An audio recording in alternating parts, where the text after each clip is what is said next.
Hi hello అందరికీ నమస్కారం అండి. శాండీ బ్లాగ్ స్వాగతం. ఈరోజు నా డైలీ రొటీన్ బ్లాగ్ ఎలా ఉండబోతుంది ఏంటి అనేది మీతో షేర్ చేసుకుంటాను. ఇంకా ఏంటి బాబాకి ఎందుకు ఉన్నారు, ఇంకేదైనా పూజ చేసిన సంధ్య అని అనుకుంటున్నారా?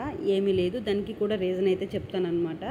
ఇంకా ఈరోజు మార్నింగే అంటే నిన్న అన్నీ క్లీన్ చేసుకున్నాను కాబట్టి ముగ్గులు పెట్టుకోవడం ఆల్మోస్ట్ అంత పని చేసేసాను కాబట్టి ఉదయం లేచి మరి కాస్త తుడిచేసి నేను ఫ్రెష్ అయ్యి పూజకి అన్నీ రెడీ చేసుకున్నాను. అయితే బాబాకి ప్రత్యేకించి నాకు అష్టోత్తరం చదవడం అంటే చాలా ఇష్టం అండి. ప్రతి లక్షవారం ఇప్పటికీ చదువుతాను. కాకపోతే ఏంటంటే స్వామి పైన ఉండిపోవడం వల్ల అంటే మాకు పైన దేవుడి గుడి, మీరు నా దేవుడి గుడి చూసే ఉంటారు, ఇప్పుడు చూపిస్తాను చూడండి. పెద్దగా ప్లేస్ ఏమి ఉండదు అనమాట, చాలా చిన్నగా ఉంటుంది. కానీ నాకు చిన్నప్పటి నుంచి ప్రతి లక్షవారం బాబా అష్టోత్తరం చదివి ఏదో ఒక పువ్వులతోనో, ఇక్కడ పువ్వులు నాకు అంత కంఫర్ట్గా నాకు దొరకట్లేదు కాబట్టి, అంటే ఇప్పటికీ దొరుకుతున్నాయి, అమ్మాళ్ళ ఇంట్లో ఉన్నట్టు దొరకట్లేదు అనమాట. చిన్న నందివర్ధనాలు తెల్లవి సింగిల్ రెక్కతో ఉంటాయి, అవి దొరికేవి. వాటితో చక్కగా పూజనే చేసుకునేదాన్ని. 108 అష్టోత్తరం అలా చదివేదాన్ని. ఇక్కడ ఏంటంటే సగం అష్టోత్తరం చదువుతాను, సగం కుంకుమతో అష్టోత్తరం కుంకుమ పూజ అనేది చేసేదాన్ని. కాకపోతే అది వచ్చిన తర్వాత ఈ ఇంటికి వచ్చిన తర్వాత ప్రత్యేకించి ఏదైనా అంటే సోమవారం అనుకో శివుడికి అలా జస్ట్ మనం మంత్రం చదివి ఏదో పువ్వులు వేద్దాడానికి కూడా మా దేవుడి గది స్పేస్ అయితే ఉండదన్నమాట. కానీ ఎందుకో స్వామికి ఈరోజు కొంచెం కింద పెట్టి ప్రశాంతంగా పూజ చేసుకోవాలనిపించి చేసుకున్నాను. చాలా రోజులు అయిపోయింది, నాకు కూడా కొంచెం డిస్టర్బెన్స్గా అనిపిస్తుంది. అందుకని చెప్పేసి నేను స్వామికి కింద పెట్టి చక్కగా పూజ అయితే చేసుకున్నానండి. ఇంకా స్వామికి కిందకి మనం ఆహ్వానించిన తర్వాత ప్రసాదం ఏమీ చేయకుండా ఉంటాను చెప్పండి. క్యాజువల్గా అయితే నేను ప్రతి లక్షవారం అరటిపళ్ళతో పూజ చేస్తాను, అలా ఏం చెప్పను. పువ్వులు మస్ట్ అండ్ షుడ్గా ఉంటాయి ఇంట్లో. కాబట్టి ప్రతి లక్షవారం ఒక ఎండు ద్రాక్షో లేకపోతే ఖర్జూరమో లేకపోతే చిన్న పట్టిక చిప్స్ ఉంటాయి కదా, వాటితోనే పూజ చేసుకుంటానండి. ప్రతిసారి అరటిపళ్ళు తేను, ఏదో ఇలా లలితాదేవి పూజ కానీ, వారాహిమాత పూజ కానీ, వెంకటేశ్వర పూజ కానీ ఉంటే అరటిపళ్ళు తెచ్చుకుంటాను. లేదంటే ఇంట్లో ఏ పండు ఉంటే ఆ పండు, ఒకవేళ ఎన్కేస్ ఇతను తెచ్చారనుకోండి ఆ పళ్ళైనా పెడుతూ ఉంటాను అనమాట. ఉంటే పెడతాను, లేకపోతే లేదండి. ప్రత్యేకమైన రోజులే తెస్తాను, ఎందుకంటే రేట్లు కూడా మామూలుగా లేవన్నమాట, చాలా బీభత్సంగా ఉన్నాయి పువ్వుల రేట్లు. ఇంక శ్రావణ మాసం వస్తే పువ్వులు కానీ పళ్ళు కానీ ఇంకా అన్నీ ఇంకెంత రేట్లు పెంచేస్తారో నాకైతే తెలియదు, కానీ ఇప్పటికే ఆకాశానికి అంటేస్తున్నాయి. అయితే స్వామిని కిందకి ఆహ్వానించిన తర్వాత ఒత్తిగా పట్టిక చిప్స్తో ఏం పూజ చేస్తాను అని చెప్పేసి హల్వా అయితే చేశాను. ఇంకా బాబాకి ఖచ్చితంగా పాలు ఎప్పుడు ప్రసాదం కింద పెడతాను కాబట్టి పాలు అయితే పెట్టాను అనమాట. ఇంకా ధూపము ఎప్పుడు సాంబ్రాణి కూడా వెలిగించేదాన్ని, మీరు చూస్తారు కదా పెద్దది గాయత్రిది. కాకపోతే ఇప్పుడు ప్రత్యేకించి ధూపం వేస్తున్నానండి. మొన్న సోమవారం నుంచి అనుకుంటాను ధూపం వేస్తున్నాను అనమాట. అంటే అగరబత్తి ఆ స్టిక్ వెలిగించినా కూడా ధూపం వేస్తే నాకు కొంచెం మంచిగా ఉంటుంది అని చెప్పేసి వేస్తున్నాను. ఎందుకో తెలియదు, వేయాలనిపించింది, ధూపం అయితే వేస్తున్నాను. సాంబ్రాణి కొంచెం బొగ్గులు తెచ్చుకున్నాను, ఒక 50 రూపీస్ అనమాట. కేజీయో 2 కేజీలు ఇచ్చారు అబ్బాలు, కేజీన్నర ఒక ప్యాకెట్. అది ప్యాకెట్తో కట్టేసి ఉంటాయి అనమాట. 150 రూపీస్ ప్యాకెట్ ఉంటాయి అన్నారు. 50 రూపీస్ చాలండి, 25 ఇస్తారంటే ఇవ్వనని సరాలు, అందుకని 50 రూపీస్ తెచ్చుకున్నాను. అవి రాకాసి బొగ్గులు అంటారనమాట. ఇవి రాజడమే లేటు, కానీ రాజే అంటే చక్కగా ధూపం అనేది వచ్చేస్తుంది. ఇంకా అవి వేసేసి శుభ్రంగా సాంబ్రాణి పొడి ఉంటుంది కదా, ఆ పొడితో ధూపం వేస్తున్నాను. ఇల్లంతా వేస్తానండి ధూపము. కొంచెం నాకు కూడా ఒంట్లో చూసారు కదా, నా మెడలో కూడా రక్షలు గిక్షలు వగేరా వగేరా వచ్చేసాయి. ఎందుకైనా మంచిది, ఇంట్లో కూడా ఒక్కొక్కరి తర్వాత ఒకరికి హెల్త్ ప్రాబ్లమ్స్ వస్తున్నాయి. ఎంత మనం మెడిసిన్ తీసుకున్నా కూడా మెడిసిన్ వాడుతున్నాము అలాగని చెప్పేసి ఎవరికి అంత హెల్త్ కరెక్ట్గా ఉండట్లేదు. సరే ఎందుకు పోనీ ఏమైందో ఏంటో, కొంచెం ఇల్లంతా ధూపం వేస్తే నెగిటివ్ ఎనర్జీ ఏమన్నా పోతుంది అని చెప్పేసి బొగ్గులు కొంచెం రేట్ ఎక్కువ అనిపించినా కూడా ఇంకా కొన్ని సిచ్యువేషన్స్ అప్పుడు కొన్ని చేయాలనిపిస్తూ ఉంటుంది. అందుకని చెప్పి చక్కగా ఇల్లంతా ధూపం వేశాను. మీకు ఆల్రెడీ చూస్తే అర్థమవుతుంది, మసకగా అయినట్టు అనిపిస్తుంటుంది అనమాట. నాకు ధూపం వేస్తే అలా ఇష్టం, అందుకనే నేను ఎక్కువగా ధూపం సంబంధించినవి వాడితే ఎక్కువ పొగ వచ్చేది ఏదో ఉంటే అది వాడుతూ ఉంటాను. చాలామంది అంటారు అది వాడకూడదు, ఎక్కువ పొగ పట్టకూడదు, హెల్త్ ప్రాబ్లమ్స్ వస్తాయి, అది ఏది నేను అంతగా ఇదవనని. భగవంతునికి మనం సేవ చేసేది అది భగవంతునికే మనం సమర్పించుకున్నప్పుడు ఎందుకు హెల్త్ ప్రాబ్లమ్స్ వస్తాయి. మా వాడికి చిన్నప్పుడు ఉండేది, కొంచెం ఎక్కువగా పట్లు అది దులిపినా చేసిన పూజలు చేసినప్పుడు ఏదో ఎక్కువ ధూపంలా అనిపిస్తే కొంచెం వాడికి ఆయాసంలా ఉండేది. రాను తర్వాత అంతగా ఏం లేదులేండి, పర్వాలేదు. భగవంతుడిని అయితే నేను నమ్ముకున్నానో ఆడిని అలా రికవర్ చేసుకుంటూ వచ్చారు. ఇంకా మొత్తానికి ఇంకా పిల్లలైతే ఎవరు లేవలేదు. నేను లక్షవారం రోజు పూజ చేసినప్పటికీ 6:30 అయ్యింది. అయినా 5కే మనకు బాగా వెలుతురు వచ్చేస్తుందిలేండి, 6 వరకు కాదు. కానీ ఇంకా ఇల్లంతా శుభ్రంగా ధూపం వేసేసుకున్నానండి. ఇంకా బాబాని కూడా కిందన పెట్టి ప్రశాంతంగా పూజ అయితే చేసుకున్నాను. అంటే రెగ్యులర్గా ఇక్కడ ఉంచడానికి కూడా నాకు అవ్వదు, ఎందుకంటే మాకు సింక్ పక్కనే కదా. ఉంచినా చేసిన పిల్లలు గబుక్కుని వచ్చినా ఏదైనా తినేసినవి ఏమైనా ఉంటే ప్లేట్ కానీ, అంటే ఏదిన్నా, అంటే ఫుడ్ అనే కాదు, ఒక్కొక్కటి ఏదైనా తిన్నా కూడా తీసుకొచ్చి అక్కడ పెట్టేయడం గట్రా చేస్తారనమాట. అందుకని చెప్పేసి వాటర్ బాటిల్ తాగిన, అందుకని చెప్పేసి నేను ఇంకా స్వామిని ఈరోజు ఒక్కరోజు ఉదయం సాయంత్రం దీపం పెట్టుకుని మళ్ళీ పైన పెట్టేద్దాం అనుకున్నాను. అయితే మీకు మా దేవుడి గురించి చెప్పాను కదా, చాలా చూసే ఉంటారు మీరు. చూడండి ఇంత చిన్న ప్లేస్ ఉంటుంది అనమాట. అందుకని చెప్పేసి నేను కొంచెం కింద పెట్టి ఇలా పూజ అయితే చేసుకున్నాను. ఇంకా బాబా పూజ కూడా చాలా బాగా చేసుకున్నాను, అష్టోత్తరంతో ప్రశాంతంగా చేసుకున్నాను. పూజ అయిపోయిన తర్వాత అప్పుడు పిల్లకాయలు లేపేసి స్కూల్కి అయితే రెడీ చేయాలి. ఈరోజు కూడా పిల్లలకు ఒక హెల్తీ డిష్ చేశానని చెప్పను, హెల్తీగా ఉంటుంది, పర్వాలే, నిన్నంత హెల్తీగా కాకపోయినా ఒక మాదిరిగా అయితే చేసుకొచ్చాను అనమాట. చెమటలు చూడండి ఎలా ఉన్నాయో, మామూలుగా లేదనమాట. నేను ఉదయాన్నే స్నానం చేశాను 5:30కి ఇలా స్నానం చేశాను. ఇంకా బొట్టు పెట్టుకున్న అవంతా ఇంకేం లేవు, అన్నీ కరిగిపోయి వచ్చేసాయి.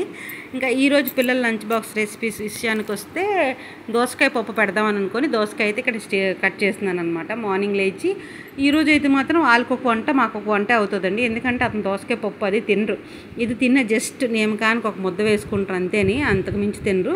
కాకపోతే వారు ఫస్ట్ అయితే మా పిల్లల వరకు అయిపోయి లంచ్ బాక్స్ అనేది అని చెప్పేసి నేను ఫస్ట్ వాళ్ళిద్దరి కోసం దీపం అయిపోయింది కదా, ఇంకా గబగబా వాళ్ళు, ఎందుకంటే వంట కూడా చేసేస్తాను, వాళ్ళు అన్నమే తినేసి వెళ్తారు కాబట్టి ఇంకా గబగబా వంట అయితే స్టార్ట్ చేసేస్తున్నాను అనమాట.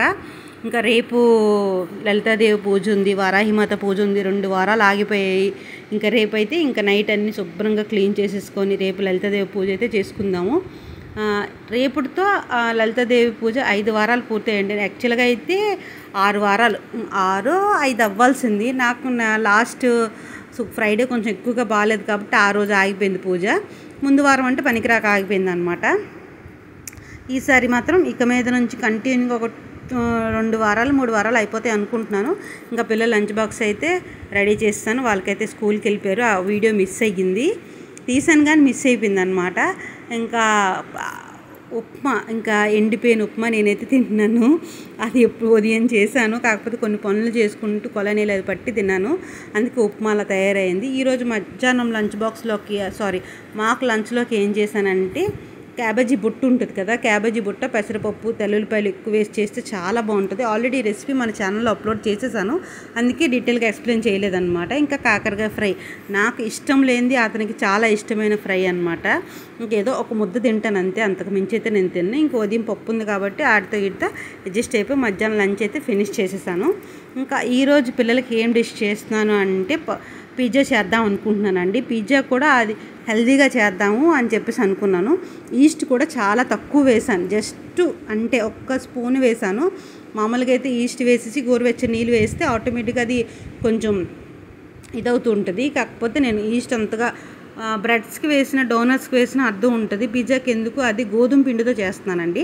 చాలామంది మైదాతో చేస్తారు, కానీ నేను ఏదైనా కొంచెం పిల్లలకి నాకు వీలైనంత వరకు హెల్తీగా ఇవ్వడానికి ట్రై చేస్తాను కాబట్టి పిజ్జా అనేది గోధుమ పిండితో చేస్తున్నాను అనమాట. ఫస్ట్ అయితే ఏంటంటే ఈస్టును పంచదార వేసేసి కొంచెం గోరువెచ్చని నీళ్ళు వేసేసి కలిపేసి ఒక 5 నిమిషాలు పక్కన పెట్టుకోండి.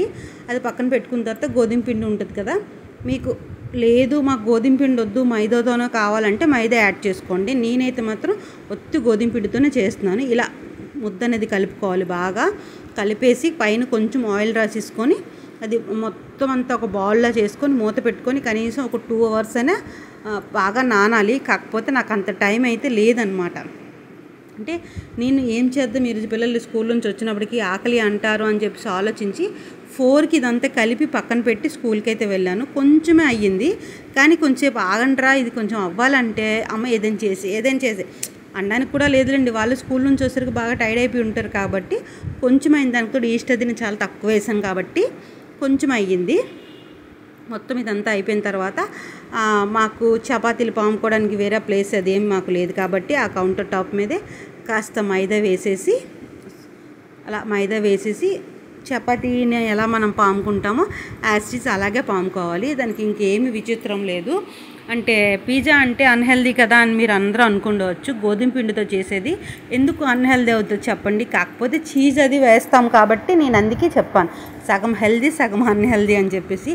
అది కూడా చీజ్ కూడా నేను ఏంటి అంటే పిజ్జా అట్లో వేస్తారు కదా, ఆ చీజ్ వాడట్లేదు. జస్ట్ శాండ్విచ్లో అట్లు వేసుకుంటారు కదా, వేస్తున్నాను అనమాట. అదైతే మా ఇంట్లో లేదు. నేను ఏ రెసిపీ చేసినా కూడా ఇంట్లో ఏది ఉంటే దాంతోనే చేస్తాను. తెచ్చి చేసి అది అంత ప్రజెంట్ అయితే అంతవరకు నేను వెళ్ళలేదు. ఇంట్లో ఏది ఉంటే అదే వాటితోనే ప్రస్తుతానికైతే చేసి వాళ్ళకి ఇస్తాను. ఇంకా వాళ్ళు కూడా ఇంకా సరే ఇంక నేను ఎలా చేస్తే అంటే మా వాడి ముందు నుంచి పిజ్జా నచ్చదులేండి. వాడికి ఎలాగ చేసినా పిజ్జా అంటే ఏమో ముఖం ఇలా పెట్టేస్తాడు, అంతగా తిండు వాడైతే. పాప అయితే మాత్రం తింటుంది. వాళ్ళ డాడీ ఎప్పుడైనా బయట నుంచి మనకి 100 రూపీస్కి ఆల్రెడీ నా లాంగ్ వీడియోలో షార్ట్ వీడియోలో కూడా పోస్ట్ చేశాను. 100 రూపీస్కి ఒక పిజ్జా గట్టి ఇస్తారనమాట. అది అప్పుడప్పుడు తెస్తుంటారు. అతను ఎప్పుడైనా నైట్ పూట తొందరగా వస్తే తెస్తారు పిల్లల కోసం అని చెప్పేసి. ఆడ అస్సలు ముట్టుకోడు. నాకు అదేంటో పిజ్జా అంటే అంతగా నచ్చదండి. నాకు చీజ్ అదంతా చిరాగ్గా అనిపిస్తుంది అనమాట. ఇంకా తనకైతే ఇష్టం కదా అని చెప్పి తన కోసం అయితే చేశాను. మా వాడికి ఏంటి అంటే ఆ స్వీట్ కార్న్స్ ఇచ్చాను కదా, కొంచెం బాయిల్ చేసి ఇస్తే వాడైతే తిన్నాడు. నేను అప్పుడు ఇదంతా కలిపి నాకు రేపు శుక్రవారం లలితాదేవి పూజ కోసం అని చెప్పేసి పువ్వులు అరటిపళ్ళు లేవని చెప్పేసి వెళ్ళాను అనమాట రైతు బజార్కి. అక్కడ ఒక ఫోన్లే పిజ్జా కోసం కలిపి ఉంచాను కదా అని ఒక స్వీట్ కార్న్ అయితే తెచ్చానండి. అది ఒక కప్పుడులా వాడికి బాయిల్ చేసి వాడికైతే ఇచ్చాను అనమాట ఫస్ట్. ఇంక ఈ ఒక పక్క నేను మొన్న డీమార్ట్కి ఇలా వెళ్ళేటప్పుడు నేను ఈ పిజ్జా బేస్ సాస్ అనేది తీసుకొచ్చాను. ఇంకా ఇది కూడా ఎంత 25 రూపీస్ ఎంత అనుకుంటాను. మనం కావాలంటే బ్రెడ్ మీద కూడా బ్రెడ్ పిజ్జా మనం పిజ్జా కూడా చేస్తాం కదా బ్రెడ్తో కూడా, వాటి కూడా దానిపైన కూడా వేసుకోవచ్చు అనమాట. అలా కూడా తినొచ్చు, ఇలా కూడా తినొచ్చు, శాండ్విచ్లో కూడా వేసుకోవచ్చు. ఇది పర్వాలేదు, పాడవదని చెప్పేసి ఒక 25 రూపీస్కి తీసుకొచ్చాను అంతే. ఇంక ఇది కూడా చాలా ఈజీగా చేసుకోవచ్చు అంటండి. యూట్యూబ్లో అట్లా నేను చూశాను. కాకపోతే ఎందుకు అంత పెద్ద ప్రాసెస్ అని చెప్పేసి ఎక్కువగా మనం వాడడం కదా, వాడితే చేసుకున్నా పర్వాలేదు, వాడకపోయినప్పుడు ఎందుకు చేసుకోవడం అని చెప్పేసి నేను ఏదైతే చేసుకోవట్లేదు. 90% ట్రై చేస్తాను. కాకపోతే ఎక్కువగా యూజ్ ఉంటే అది చేస్తాను, యూజ్ లేనిది ఇంక నేను చేయను అనమాట. యాక్చువల్గా నాకు చికెన్ పికిల్స్ అవి చెయ్యాలని ఉండేది. ఇతను నాకు వద్దు నేను తిన్నా అన్నారు. ఇంకెందుకు అని చెప్పేసి తిననప్పుడు వేస్ట్ కదా అని నేను ఎప్పుడు ట్రై చేయలేదు. నాకైతే చెయ్యాలని అనిపించేది. ఒక పావు కేజీ అయితే వేస్తానా అంటే నాకు ఇష్టం ఉండదు చికెన్ పికిల్ అన్నారు ఇతను. సరే ఇంకా పికిల్స్ తినేది అతను ఒక్కలే, అతని కోసమే చేస్తానని చెప్పి వద్దన్నారని మానేశాను అనమాట. ఇంకా కొన్ని చెప్తాను, ఏది బాగా యూజ్ ఉంటే చేస్తాను, లేకపోతే చెయ్యను. ఇంకా పొడవుగా కట్ చేసుకున్న ఉల్లిపాయలు పెద్ద పెద్ద ముక్కలు, అలాగే స్వీట్ కార్న్ ఇవన్నీ కూడా చిల్లీ ఫ్లేక్స్ అవన్నీ ఉంటే వేసుకోవచ్చు, మాత్రం లేవు మన దగ్గర. ఇంకా కొంచెం గరం మసాలా, కారము, సాల్ట్ అవే ఉంటే వేసేసి అలా కలిపేసాను అనమాట. ఇంకా ఒత్తప్పుడు ఉంటాయి, క్యారెట్ ఉంటుంది, ఒక్కోసారి ఇదేంటంటారు క్యాప్సికమ్ ఉంటుంది. ఇప్పుడైతే లేదు, ఒక్కొక్కసారి తీసుకొస్తాను కదా రైతు బజార్కి పచ్చడి అది చేయడానికి అని చెప్పేసి. ఇప్పుడు లేదు కదా, ఇంకా సరే అని చెప్పేసి ఇంక వాటితోనే శుభ్రంగా ఉప్పు కారం అలాగే కొంచెం గరం మసాలా అన్నీ వేసేసి కలిపేసి ఆ పిజ్జా బేస్ మీద ఇప్పుడు వేసేస్తాను అనమాట. టింగ్ టింగ్ టింగ్ టింగ్ టింగ్ అని అక్కడక్కడ. ఇంకా మా వాడైతే చేసినంతసేపు ఒక గోల, చేయనంతసేపు ఒక గోల ఏదో అంటారు చూడండి. ఇంకా చేసినంతసేపు అమ్మ అయిందా అమ్మ అయింది ఇదే తంతు. ఇంకా అవన్నీ వేసేసుకొని ఈ చీజ్ కూడా నేను ఇంట్లో చెప్పాను కదా, శాండ్విచ్ మీద వాటి మీద ఉన్న చీజు ముక్కలుగా చేసేసి ఇదైతే ఫుల్గా వేసేసాను. అది కూడా అక్కడక్కడ ఒక్కొక్కసారి మనం వాడేసి ఒక ముక్క ప్యాకెట్ కప్పేసి ఉంచుతాము, అది అలా ఒక్క దగ్గర ఉంటుంది, మిగతాదంతా కలిపేసి నేను ఈ పిజ్జా బేస్ అంతా ప్రిపేర్ చేసుకునే ముందే నేను సాల్ట్ అనేది తవా అనేది హీట్ చేసుకుని ఉంచుకున్నాను అనమాట. మొత్తానికైతే వేసేసి కనీసం ఒక 20 మినిట్స్ చక్కగా రెడీ అయిపోద్దండి పిజ్జా. ఎక్కువ టైం కూడా పట్టదనమాట. నేను చేసింది 20 మినిట్స్కే చక్కగా కుక్ అయిపోయింది. మీకు సైడ్లో అలా కనిపిస్తుందేమో కానీ చాలా చాలా బాగా కుక్ అయిందనమాట. నాకు ఇది కళాయి నుంచి ఆ కుక్కర్లో నుంచి తీయడమే పెద్ద టాస్క్ అయిపోయింది. ఎందుకంటే అక్కడ స్పేస్ ఏం లేదు, కాలిపోద్ది. ఒకవేళ ఎక్కువగా వంచితే పడిపోద్ది. మొత్తానికి అయినా నాకు కాలిందిలేండి, కాలకుండా ఏం లేదు. ఇది కొంచెం ఇది తీయడానికి ట్రై చేస్తున్నాను అనమాట. మనకి కంగారు అని దానికి కంగారు కాదు కదా, అది ఒక టైం తీసుకుంటుంది కదా. కానీ మా వాడు అస్సలు ఆగట్లేదు, అది జస్ట్ అంటింది అంతే. అమ్మ పాడైపోయిందేమో అంటే ఇప్పుడు నేను పిజ్జా ఇంట్లో ట్రై చేయలేదు, ఇదే ఫస్ట్ టైం ట్రై చేయడం. చాలా చాలా బాగా వచ్చింది. కాకపోతే మా కత్తిరి చచ్చడి ముక్కు తెగట్లేదు. ఆ పిజ్జా కూడా కొంచెం కట్ అవ్వడానికి టైం పట్టింది. దానితో వేడిగా ఉంది, మా ప్లేట్ వేడిగా ఉంది, ఆ పిజ్జా కూడా వేడిగా ఉంది, కాలుతుంది అనమాట. అయినా సరే ఇచ్చండి సరే వీళ్ళు బాధపడలేక మొత్తానికైతే కట్ చేసి ఇచ్చాను. కట్ చేసి ముక్క పీస్ తీసినప్పుడు కూడా నా చేయి కాలుతూనే ఉండేది. ఎవరి ప్లేట్లోకి వాళ్ళకి ముక్కలు ఇచ్చేసాను అనమాట. అన్నీ తినేసిన తర్వాత అమ్మ డాడీ కొంచెమని అడుగుతాడు వాడు. అన్నీ తినేస్తాడు, చేస్తాడు. అమ్మ డాడీ కొంచెం ఇంకెక్కడంటే చెప్తే ఉంచేవాడిని కదమ్మా అని అంటాడు. అన్నీ అయిపోయిన తర్వాత ఇంకా సరేలే పోరు మీరు తినేయండి, డాడీ తినర్లే, డాడీ వచ్చినప్పటికి అది ఎండిపోయి మాడిపోద్ది అని చెప్పేసానంటే అప్పుడు సాటిస్ఫై అవుతాడు.